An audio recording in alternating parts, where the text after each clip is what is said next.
Moguls is an aspect of skiing that's known for exerting greater pressure and shock against your joints. The sudden change in terrain as you're skiing into the face of a mogul sometimes feels like you're skiing into a brick wall. To try and reduce this sudden impact, you need to look at what's making the legs absorb the bump. If you just ski into the bump and allow your legs to be pushed up by it, it's the mogul itself that's pushing the legs up to absorb. However, if you can think to manually move your legs to absorb the bump you're about to hit, you'll find the impact against the joints reduces and the shock of hitting the mogul becomes less abrupt. At this stage of absorption, it's your leg muscles manually moving your legs up, rather than the mogul pushing them up.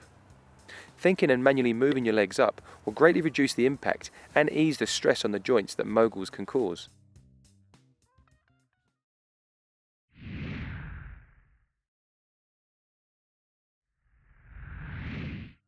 To further reduce the impact and pressure against your joints when skiing moguls, you can actually try to anticipate the mogul you're about to manually pull your legs up to absorb. The anticipation is trying to start the absorption a split second before you're about to ski into the mogul. In doing this, the shock of absorbing the bump is even more reduced than it would be by the manual absorption. The combination of the manual lift of the legs and anticipating the timing of it by a split second really improves the absorption stage of your mogul skiing. To anticipate the manual absorption, try to look ahead and spot a place in the line of the moguls that will remind you to manually start pulling your feet up. A good lookout is the trough between two bumps. The area is a good place to spot and use as a position for reminding yourself to start the manual movement.